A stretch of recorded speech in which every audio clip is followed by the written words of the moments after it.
TDP ఎన్నికల్లో 6 హామీలను తీసుకొచ్చింది. సో దీనికి సంబంధించిన తర్వాత అప్పుడు కూటమి ఏర్పడలేదు. సో కూటమి ఏర్పడిన తర్వాత ఇప్పుడు కూటమి మేనిఫెస్టో రిలీజ్ చేశారు. ఈ మొత్తం కూడా ఈ 6 హామీలతో పాటు ఇంకా మరికొన్ని హామీలను జత చేయడం జరిగింది. సో ఎప్పుడైతే కూటమి మేనిఫెస్టో రిలీజ్ చేశారో ప్రజల నుంచి అయితే ఆనందం వ్యక్తమవుతుందనే చెప్పాలి. సో ఈ మేనిఫెస్టో అనేది ఏవేవైతే హామీలు ఇచ్చారో హామీలన్నీ కూడా మాకు ఎంతగానో ఉపయోగపడతాయి. సో రేపటి తరం గురించి కూడా ఆలోచించి ఇప్పుడు మేనిఫెస్టో రిలీజ్ చేయడం జరిగింది.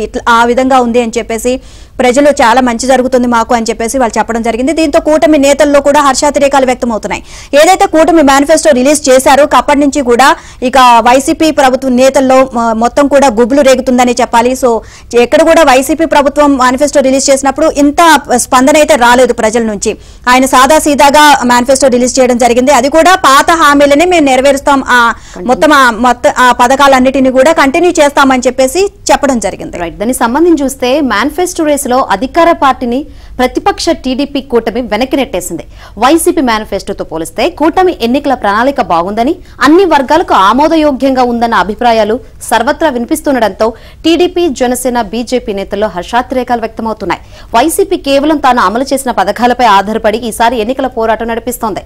అంతకు మించి పేద వర్గాలకు మరింత సాయం ఇవ్వగలమన్న సందేశాన్ని ఈ మేనిఫెస్టో ద్వారా ప్రజల్లోకి తీసుకెళ్లగలిగాం. దీంతో వైసీపీ వెనకబడిపోయిన వాతావరణ క్షేత్రస్థాయిలో కనిపిస్తోంది అని టీడీపీకి చెందిన మాజీ మంత్రి ఒకరు నిన్న మీడియా ప్రతినిధుల వద్ద వ్యాఖ్యానించారు. టీడీపీ అధినేత చంద్రబాబు, జనసేన అధ్యక్షుడు పవన్ కళ్యాణ్ కలిసి కూటమి మేనిఫెస్టోను మంగళవారం ఇక్కడ విడుదల చేశారు. బీజేపీ రాష్ట్ర సహా ఇన్ఛార్జ్ సిద్ధార్థనాథ్ సింగ్ కూడా హాజరయ్యారు. దీనికి 4 రోజుల ముందు ముఖ్యమంత్రి జగన్మోహన్ రెడ్డి తమ మేనిఫెస్టోను విడుదల చేశారు. ఎన్నికల సమరం తీవ్రంగా ఉండడంతో వైసీపీ మేనిఫెస్టోలో పెట్టబోతున్నారంటూ కొన్ని హామీలను ఆ పార్టీకి అనుకూలంగా ఉండే సామాజిక మాధ్యమాల బాధ్యులు విస్తృతంగా ప్రజల్లోకి తీసుకువెళ్లారు. కానీ జగన్ విడుదల చేశాక చూస్తే అవేమీ కనిపించలేదు. సాదా సీదాగా ఉంది. పాత పథకాలనే కొనసాగిస్తామని పేర్కొన్నారు. ప్రస్తావించిన కొత్త అంశాలు పరిమితంగా కనిపించాయి.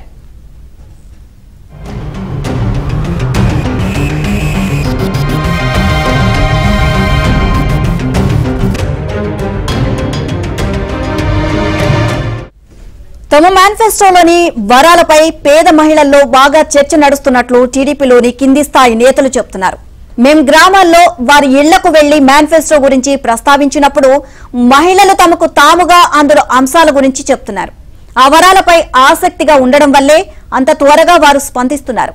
వైసీపీ మేనిఫెస్టో విడుదలైనప్పుడు ఇటువంటి స్పందన మేం చూడలేదు అని నంద్యాల జిల్లాలో ఒక మండల స్థాయి టీడీపీ నాయకుడు చెప్పారు.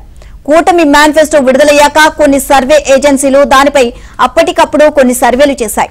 పేద మహిళలను కదిలించినప్పుడు ఉచిత వంట గ్యాస్ సిలిండర్లు, ఆర్టీసీ బస్సుల్లో ఉచిత ప్రయాణం, మహిళలకు ప్రతి నెల 1500 వరాలను ఎక్కువ మంది ప్రస్తావించారు అని ఒక ఏజెన్సీ ప్రతినిధి చెప్పారు.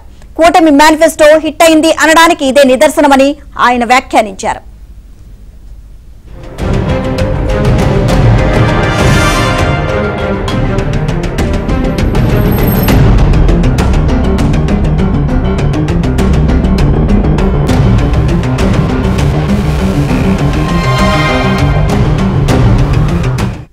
ఉమ్మడి అనంతపురం జిల్లాలో ధర్మవరం, తాడిపత్రి నియోజకవర్గాల్లో వైసీపీ నుంచి 2 సమీప బంధువులు కేతిరెడ్డి వెంకట్రామరెడ్డి, కేతిరెడ్డి పెద్దారెడ్డి పోటీ చేస్తున్నారు. కొందరు ధర్మవరం వైసీపీ కార్యకర్తలు తాడిపత్రి నియోజకవర్గంలోని గ్రామాల్లో పెద్దిరెడ్డి తరపున ప్రచారంలో పాల్గొంటున్నారు. గ్రామాల్లో రైతులకు ఏటా 20,000 ఇస్తామన్న టీడీపీ కూటమి వాగ్దానం ఆకర్షణీయంగా కనిపిస్తోందని తాడిపత్రి నియోజకవర్గంలో కొందరు తమతోనే ఆ విషయం నేరుగా చెప్పారని ప్రచారంలో పాల్గొంటున్న ఒక వైసీపీ నేత చెప్పారు. వివిధ వర్గాల నుంచి సానుకూల స్పందన ఎక్కువగా వస్తుండటంతో దీనిని మరింతగా ప్రజా బాహుళ్యంలోకి తీసుకువెళ్లాలని కూటమి నేతలు నిర్ణయించారు. తదనుగుణంగా ప్రణాళికలు రూపొందిస్తున్నారు. మేనిఫెస్టోలోని వరాలను చిన్న చిన్న కరపత్రాలుగా ముద్రించి ఇంటింటికి పంపిణీ చేయాలని నిర్ణయించారు.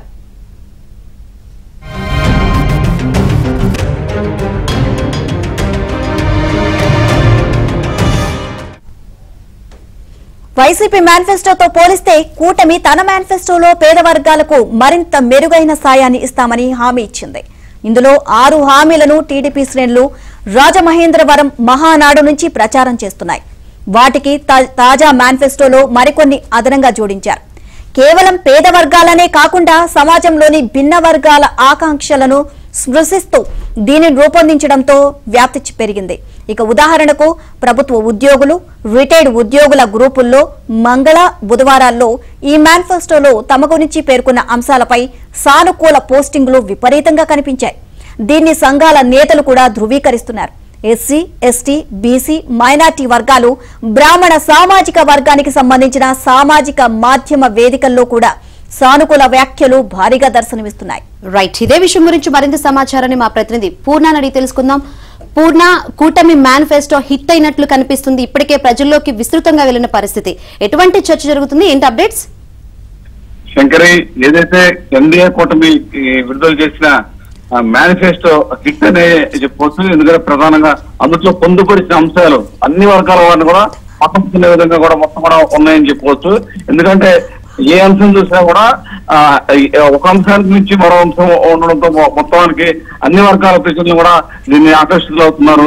అదేవిధంగా దీన్ని మరింత క్షేత్రస్థాయిలో మరింత విస్తృతంగా తీసుకెళ్లాలని చెప్పి కూడా టీడీపీ నేతలు కూడా ప్రయత్నం కూడా ఆరంభించారు. ఎందుకంటే చిన్న చిన్న కరపత్ర రూపంలో మొత్తం కూడా ఈ మేనిఫెస్టోలోని ప్రధాన అంశాలన్నిటి కూడా ఏదైతే ఎన్నికల ప్రచారం చేస్తున్నారో అప్పుడు మొత్తం కూడా వీటిని తీసుకెళ్ళాలని కూడా చూస్తున్నారు. ఏదైతే వైఎస్ జగన్మోహన్ రెడ్డి విడుదల చేసిన వైసీపీ మేనిఫెస్టో అయితే అటు వాళ్ళ నేతల నుంచే మిశ్రమ స్పందన కూడా వ్యక్తమవుతుందని చెప్పుకోవచ్చు. ఎందుకంటే సాక్షాత్తు వైసీపీ నేత చాలా చోట్ల కూడా మా మేనిఫెస్టో వీక్ అయిపోయింది, టీడీపీ మేనిఫెస్టో ముందు మాది చాలా పలసపడిపోయింది కూడా అనేక వ్యాఖ్యలు కూడా స్వయంగా వైసీపీ నేతలు చేయడం, టీడీపీ మేనిఫెస్టో హిట్ అవ్వడం పట్ల సంకేతాలు తెలుపుతున్నాయని చెప్పుకోవచ్చు. ఎందుకంటే అటు ఈ మేనిఫెస్టో విషయాల్లో చూస్తే కనుక ప్రధానంగా అటు ఉద్యోగస్తుల్లో కానీ ఇటు లేకపోతే బలహీన వర్గాలు కానీ పేద వర్గాలు కానీ అన్ని వర్గాల వారిని కూడా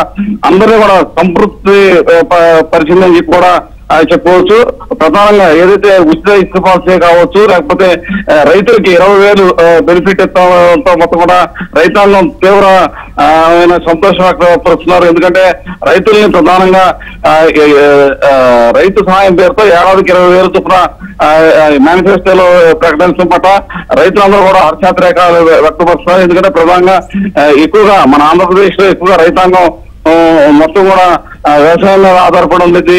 అందుకని ఈ 20,000 రూపాయల చొప్పున ఏడాదికి రైతు సహాయం పేరుతో కదా ఇది ఇస్తే ఖచ్చితంగా వారికి లబ్ధి చేకూరుతుందని చెప్పి కూడా రైతులు భావిస్తున్నారు. అదేవిధంగా మహిళలకైతే చాలా పెద్ద వేశారనుకోవచ్చు. అన్ని మహిళలకి చాలా ఏడాదికి 3 గ్యాస్ సిలిండర్లు కావచ్చు, లేకపోతే వివిధ వర్గాలకు చెందిన అటు బ్రాహ్మణ గాని క్షత్రియ గాని లేకపోతే ఆదరణ పేరుతో పరికరాలు గాని అన్ని విషయాల్లో కూడా మేనిఫెస్టోలో పొందుపరచడం పట్ల తీవ్ర హర్షం అయితే వ్యక్తపరుస్తున్నారు. దీని ఇంకా క్షేత్రస్థాయిలో మరింత లోతుగా తీసుకువెళ్లి ప్రతి ఒక్కరికి వీటిని అర్థమయ్యే రీతిలో మొత్తం కూడా ఒక కరపత్రాల రూపంలో వీటిని పంపిణీ చేయాలని చెప్పి కూడా టీడీపీ అధిష్టానం నిర్ణయం తీసుకుంది. ఆ మేరకు దానికి సంబంధించిన కరపత్రాలు కూడా నిన్నే కొంతమంది ఎమ్మెల్యేలు వాళ్ళంతా కూడా టీడీపీ ఎమ్మెల్యేలు ఎవరైతే ఉన్నారో ప్రస్తుత ఎమ్మెల్యేలు వాళ్ళందరూ కూడా వాటిని ప్రింటింగ్ చేసి ఎవరికి వాళ్ళు ఇండివిజువల్ గా కూడా పంపిణీ అయితే చేస్తున్న పరిస్థితి నెలకొంది. Shankar, right, thank you Purna.